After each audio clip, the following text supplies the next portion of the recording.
అందరికీ నమస్కారం. ఇప్పుడు మాట్లాడలేరు, అరిస్తే ఆడియో ఫంక్షన్ అయితే మాట్లాడచ్చు, ఫ్యాన్స్ ఫంక్షన్ అంటే ముందు రమ్మంటారా? ముందుకు వచ్చాలి, చాలా రోజులు వెళ్ళాయి.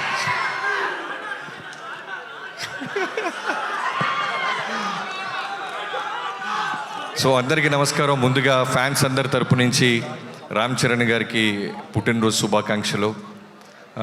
నాకు లోడ్ అయినాయి, సంక్రాంతికి లోడ్ అయినాయి, ఇంకా కంటిన్యూ అవుతున్నాయి.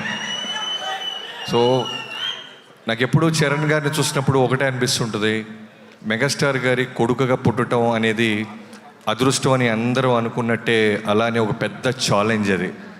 అంటే జీరో నుంచి ఒక Konidela Sivasankar Varaprasad transformation to megastar అయినంత ఎంత కష్టమో, చిరంజీవి గారి కొడుకుగా మళ్ళీ అలానే చిరంజీవి గారి స్థాయికి వెళ్ళాలన్నా, పవర్ స్టార్ గారి ఒక బాబాయ్ ఒక స్టార్ డమ్ని కాపాడుకుంటూ వెళ్ళాలన్న అదృష్టానికంటే మించిన బాధ్యత, భరోసా.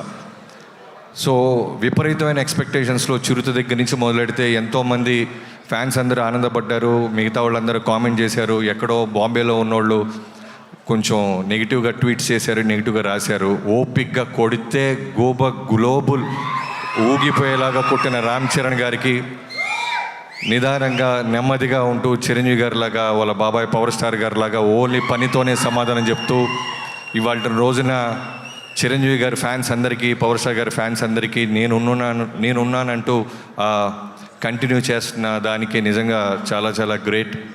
So thank you so much. ఇక్కడికి వచ్చినందుకు, నన్ను పిలిచినందుకు చిరంజీవి గారి ఫ్యాన్స్ అందరికీ థ్యాంక్ యూ. పేరు పేరున హ్యాపీ బర్త్డే చరణ్ గారు. Thank you.